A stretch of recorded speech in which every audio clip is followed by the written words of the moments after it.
I never thought a dinner table would become a battlefield. The plate flew past my head and smashed against the wall, shattering not just the porcelain, but everything I'd built for my family. My daughter-in-law stood there, her eyes burning with rage. "You're selfish, old man," she screamed. All I did was ask for the truth about my son's money. My hands trembled, not out of fear but disbelief. That same woman I once called daughter was now spitting venom at me. And my son? He just stood there, silent, watching, as if I were some stranger begging at his door. It was that moment when I realized I wasn't part of their family anymore. I was just a burden.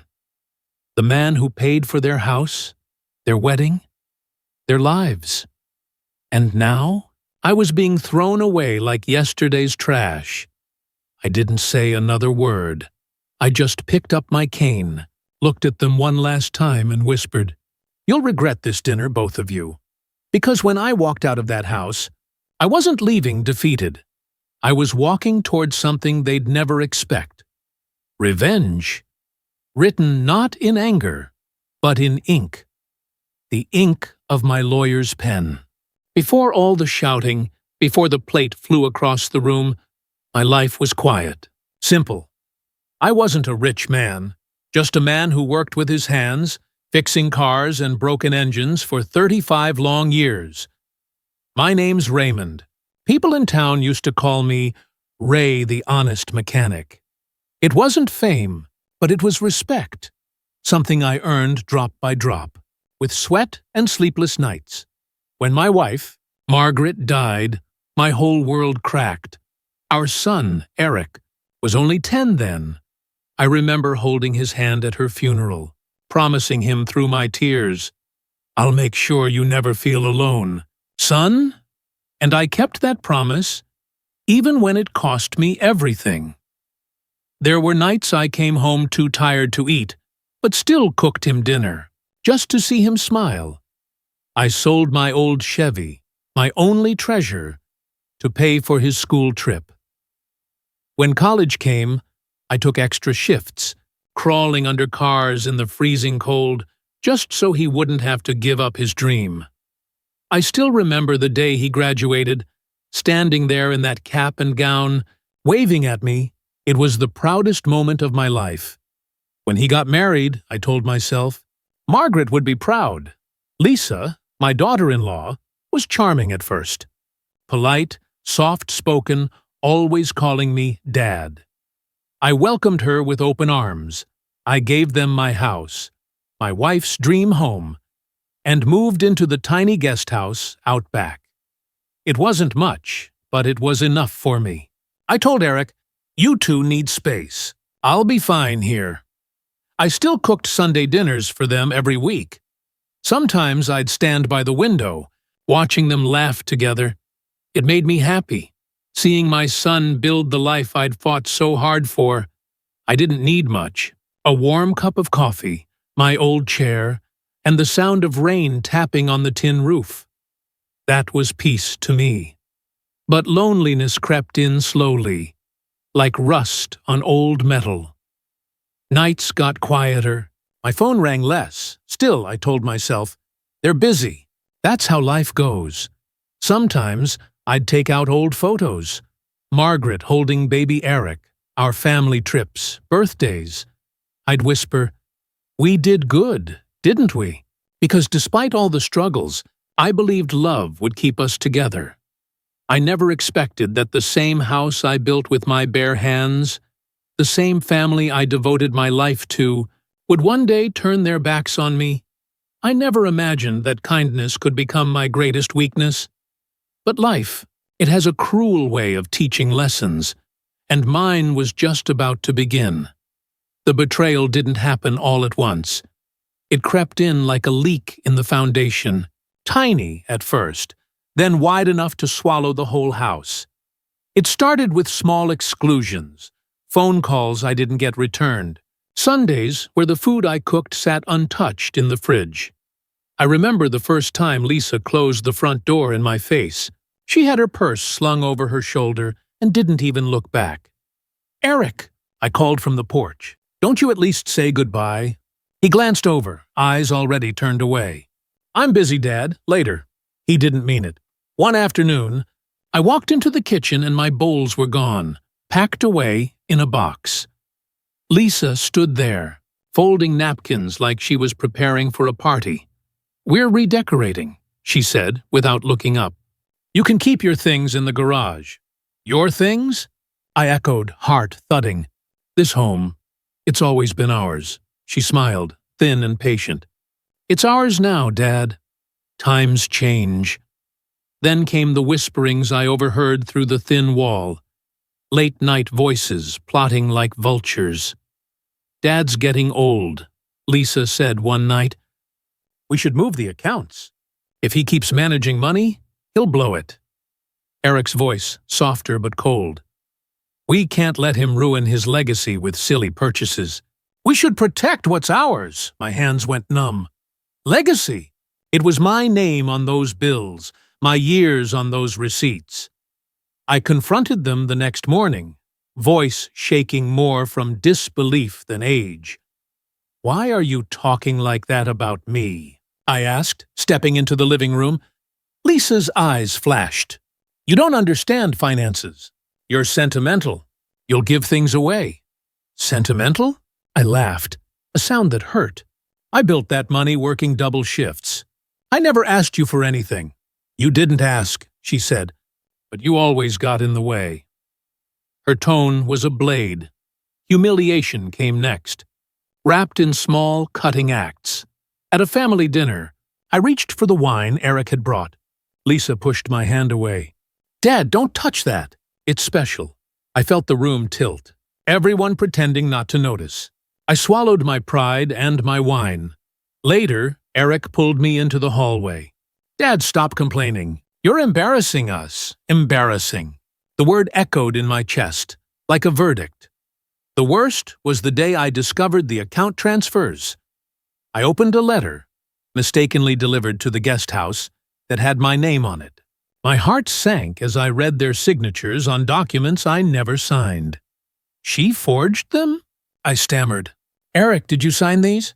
He avoided my gaze. "You don't need to get involved in things you don't understand." That line, that cold dismissal, was the final nail. Shock gave way to a slow, burning sadness. I wandered the rooms like a ghost, seeing ghosts of laughter that used to be. I pressed my palm against the old mantel where Margaret's photo stood and remembered promises. Disbelief sat heavy. I kept waiting for the prank to end, for my son to throw his head back in laughter and say, "Got you, Dad." But it never came. Anger simmered under the skin, a heat that made my chest ache. Not the blind, loud anger of youth. A slow, deliberate heat that stokes plans. When Lisa screamed at me that night, "You're selfish!" the words landed like a blow I had not prepared for. "You're selfish for wanting what's yours," she spat, eyes wild. "You always think of yourself." I opened my mouth to defend a lifetime of giving, but the words stuck. How do you explain decades of sacrifice to someone who sees only a bank balance? My voice cracked when I finally said, "After everything I did, you call me selfish?" She laughed, cruel and sharp. "We're done being generous, old man. Take your pity and go." Humiliation turned into clarity. Each slight, each lock, each whispered plan was a thread in a web they'd built to trap me.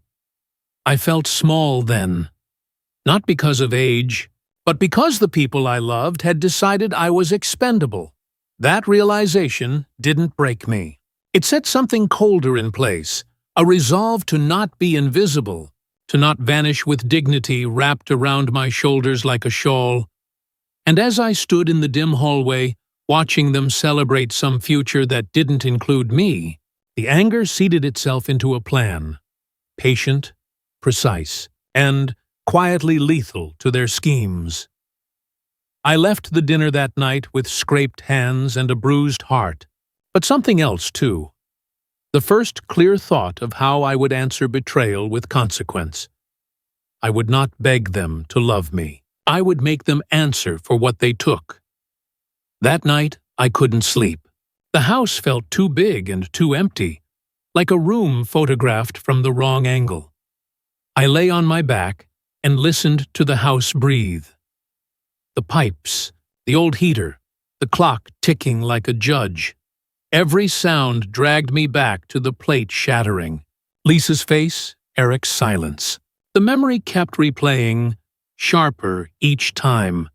Grief came first, heavy and familiar, a weight I'd carried since Margaret died. I pressed my thumb into the hollow of my hand and thought of her laugh. She trusted me to keep this family together, I told myself. That memory stung more than any insult. Then shame washed over me. Not for what I'd done, but for what I'd accepted. How had I allowed my own son to look at me like I was a problem to be solved? How had I let them carve me out of my home with whispers and locks? I remembered the night I sold my Chevy for Eric's tuition, the winters spent under cars, the times I ate cold soup so he could have warm bread. Those memories weren't coins to be cashed by others. They were my history, my bones. Anger rose quiet and slow, not the shout of a young man, but the chill of a decision forming in the dark. I pictured that dinner table again. Lisa's laugh like glass, the way Eric's eyes slid away. My chest tightened until I could taste metal. Enough, I thought, but the word was soft at first, like a tap at a distant door. It took time for it to become a hammer. I got up and walked to the mantel. Margaret's photo looked back at me, smiling from a life that seemed both close and forever gone. Would you have stood for this? I asked the photo. The room offered no answer but the steady tick of the clock. My reflection in the window looked older than the man who raised Eric.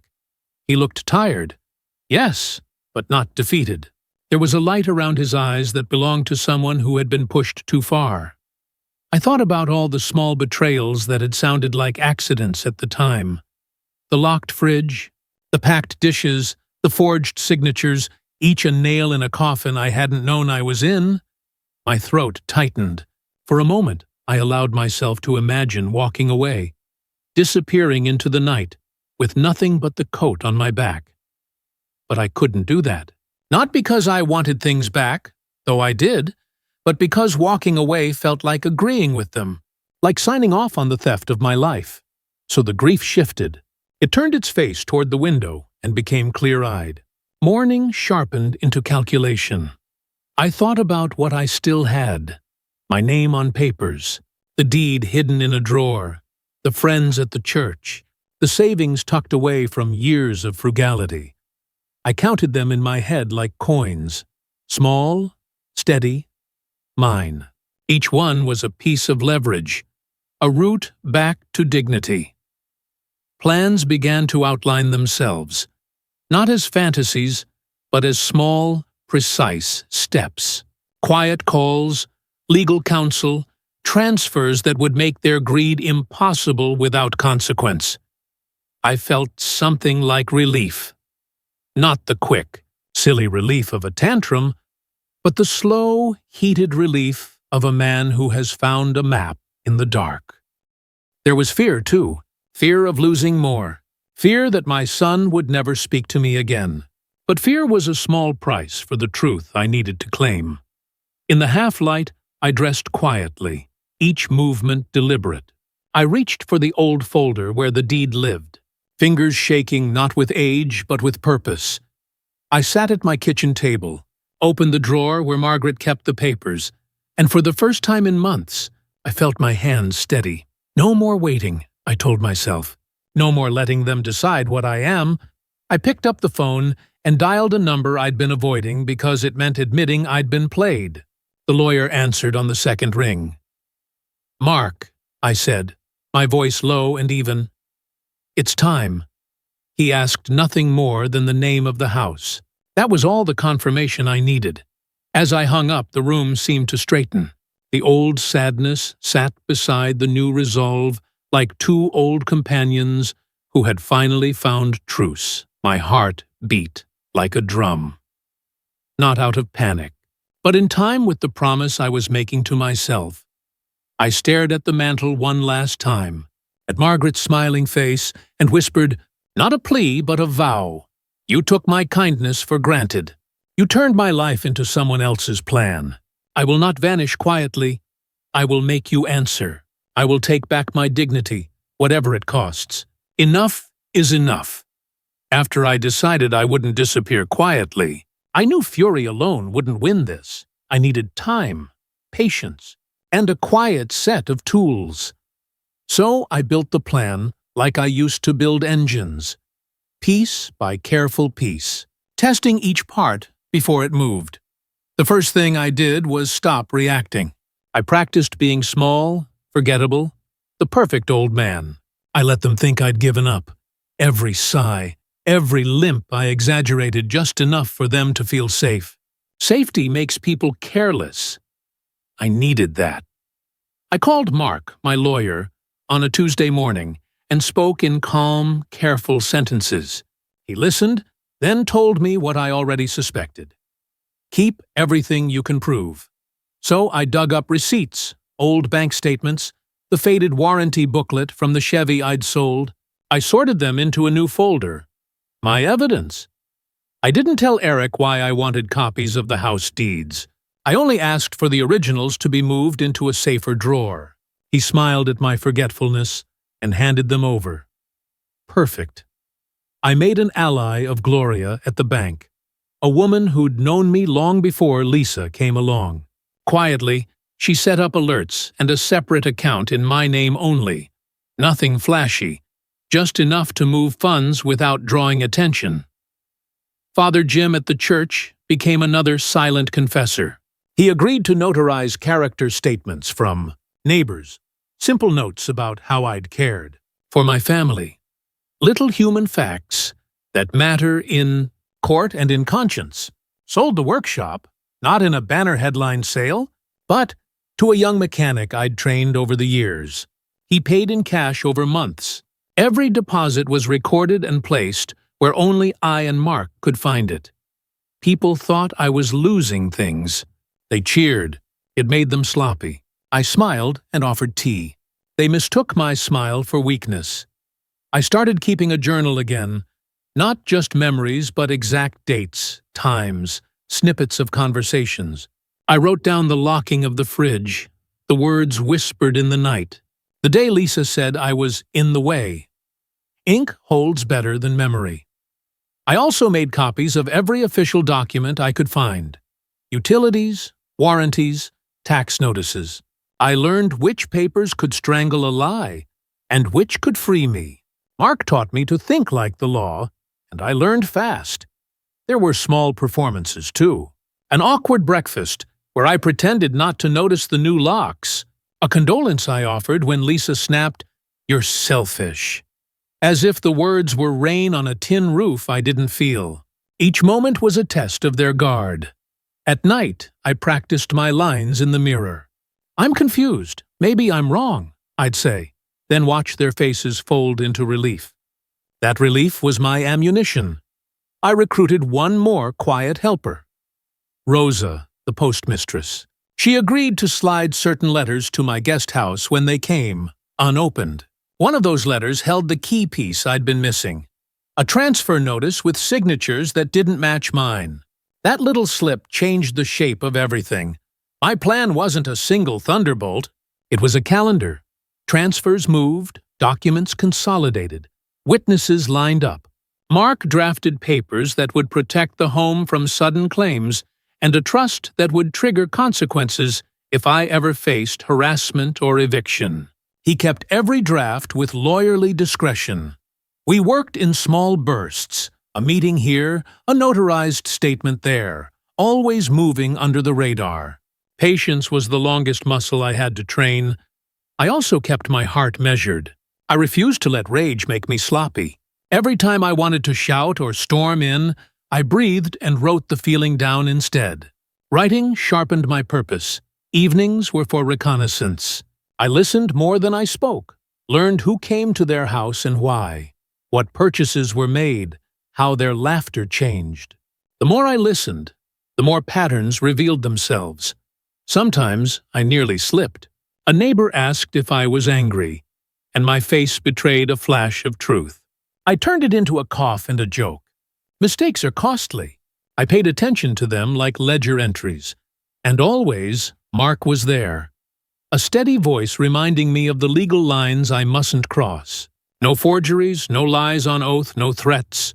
My revenge would be lawful and final. That made it sweeter. I kept the best cards unseen. The trust documents, the quiet transfers to accounts only I controlled, the testimony of neighbors, and the envelope of papers that proved who truly owned what. I rehearsed the moment of reveal in my head like a play. But I refused to write the final act on paper. The last move would remain close to my chest. Let them guess. Let them panic first.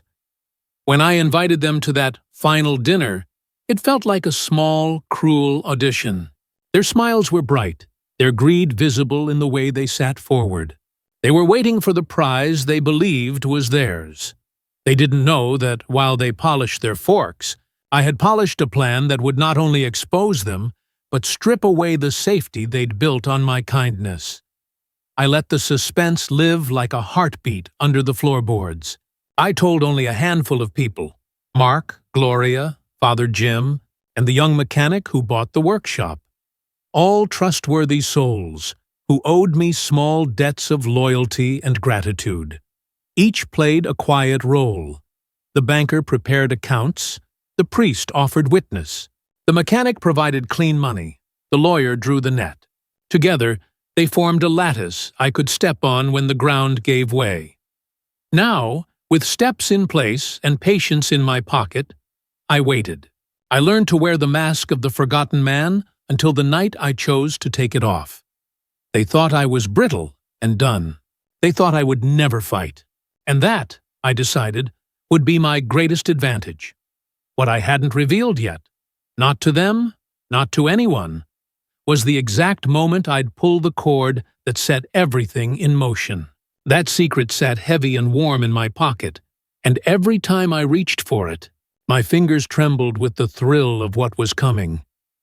The night I chose to act was quieter than I expected.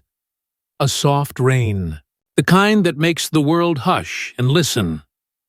I dressed like any other evening. Sweater, old coat, the same face they'd learned to dismiss. Inside my pocket was the one thing they never suspected: a sealed envelope from Mark with instructions and deadlines. I drove slowly to the bank, hands steady. Gloria slid me a small flash drive with copies of transfers and the account trail she'd quietly put together. "You'll want to see this before we call them," she said. I nodded. First, we froze the suspicious accounts. Gloria did it quietly. The bank flagged the transfers and put holds on sudden withdrawals. Lisa's smile at the next shopping trip faltered when the card was declined. She laughed it off at first, then checked her phone and saw the alerts. Her face went stone. Mark filed the trust activation papers that I'd had him draft. It was surgical, a clause that, upon harassment or eviction attempts, transferred ownership to an independent charity trustee. We also had the forged signature documents copied and authenticated. The paper trail was undeniable once the bank's forensic team compared ink and handwriting. I sent them an invitation for dinner with the envelope on the table, the one they expected to contain a kind old man's will. They arrived dressed for victory. Their eyes glittered at the thought of inheritance. They never once looked at me with suspicion. I almost felt sorry for them. Almost. I read aloud, slowly, the logic of the trust and the legal protections. Lisa's smile froze. Eric's jaw tightened. I watched greed transform into panic right there at the table. "What is this?" Lisa hissed, grabbing the envelope. I let Mark speak. He explained everything in plain language. The hold on accounts, the authenticated forgery, the trust activation. Then came the twist I'd kept for last. A notarized packet from Father Jim and neighbors. Testimonies of the small, cruel acts that proved harassment, combined with receipts showing the workshop money had been diverted. The room was quiet except for the clock. "You forged my name," I said to Lisa, voice calm but heavy. "You transferred what I trusted you with. You locked me out of my home." Her composure cracked. She sputtered, then denied, then found she had no defense once the paper cut. Through her lies. I handed a copy of the forged transfers to the bank manager and to a police officer waiting quietly by the door. We'd arranged that with Mark. The patrolman didn't shout. He didn't need to. The evidence did the talking. Lisa's color drained as the word investigation hung in the air like a verdict. Eric lunged forward, anger burning. He tried to shield his wife. "Dad, you're making a scene!" he cried. I looked at him and felt a sorrow sharp as glass. "No, Eric. I am demanding the truth." The officer took a statement. The bank froze accounts. Legal wheels began to turn. But the legal blow wasn't the only one. I'd also called the community meeting at the church. Gloria and Father Jim stood. And Father Jim told the congregation the truth. Not the gory details, but enough that a man they all knew had been treated badly, and that the community had evidence to support him. Faces I'd known for decades looked at Lisa and Eric with a new, horrified clarity. Their whispers became a tide. Lisa tried to bargain, tried to cry, tried to promise to change. Her voice sounded small and fake. "Please, Ray, we didn't mean—" The words died under the weight of the receipts, the witnesses, and the forensic report. People who had once smiled at her now crossed the street to avoid her. Reputation, a thing she'd counted on, cracked. Then came the eviction notice, courtesy of my lawyer. They had 30 days to leave the main house. Not me, them. The neighborhood watched as their car packed, as boxes were carried out in a slow parade of embarrassment. Neighbors I'd helped for years turned up to support me. Some quietly handed me envelopes with sympathy money and notes of apology for not noticing sooner. The legal system did the rest. Authorities opened a case on forged documents. Civil suits were filed for the misappropriated funds. The bank sought restitution. Lisa's credit took a hit. Businesses froze dealings with them. The comfortable life they'd taken for granted collapsed into a maze of subpoenas and court dates. Eric tried one last time to defend them in public, but when he read the notarized statements of neighbors, the little things that showed a pattern of exclusion and deceit, his voice faltered. He could no longer pretend he hadn't seen what had happened. For the first time, I saw confusion and guilt in his eyes. It was a slow, painful unpeeling of a man who had been taught to look away. I'll admit, there was a sting to watching them leave. I had loved my son with every fiber. Watching the family I raised fray was a cost I had counted and accepted. But there was also justice, hard and clean, like a blade that had been honed for years and finally used for its purpose. One twist surprised even me. The young mechanic who'd bought my workshop testified about the quiet payments I'd arranged, the cash he'd given me over time. His testimony proved the money's origin and helped separate my legitimate funds from the diverted ones. It was a small kindness that made a big dent in their defense. In court, the forged signatures were undeniable. The judge ordered restitution and penalties. Lisa was held civilly liable, and the bank began recovery procedures. Social humiliation followed. Calls from repossession agents, canceled memberships, people who had once sought favors now avoiding them. The couple who had once planned to live on my legacy found themselves stripped of the comforts they'd bought with borrowed trust. When the dust settled, they had nothing but each other and a long list of legal battles. The house, by the trust's terms, went to the charity I'd specified if I was ever mistreated. Watching the keys handed to representatives of a shelter for single fathers felt like closing a book with finality. They had built their life on my kindness. That kindness had unraveled it. They asked for forgiveness in whispers. They begged for leniency in legal filings. The court listened, measured, and mostly enforced the rules. Forgiveness is not the same as consequence. They faced both. And me? I sat through hearings with a strange calm. Each cross-examination, each sworn statement, felt like sweeping clean a house long neglected. When the judge read the order, relief washed over me. Not the triumphant glee of revenge, but the deep, adult relief of a man who had finally been recognized. They were punished not with cruelty, but with law and truth, which, in their world, proved to be the harsher things. Their reputation, their comfort, their plans, all unraveled because their greed could not stand up to paper, witnesses, and time. And in the end, as they trudged out into a life remade by consequence, I felt the bitter sweetness of justice. It had cost me dearly to fight, but the price I paid redeemed the dignity they tried to steal.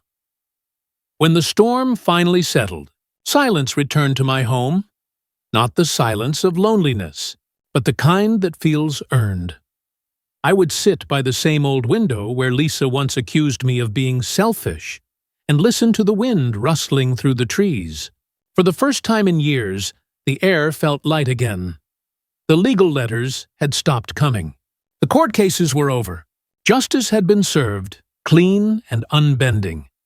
The house that once echoed with arguments now held a calm warmth. I didn't need the noise anymore. I had peace, the kind no amount of money or property could buy. Every morning, I'd wake before sunrise, make myself a cup of coffee, and look out at the garden I'd planted decades ago. I tended the soil again, something I hadn't done since my wife passed. It felt like talking to her, like letting her know that everything was finally all right. Neighbors who had once looked away now waved with guilt in their eyes. Some stopped by to apologize for believing the lies, bringing small gifts, pies, cards, or just quiet company.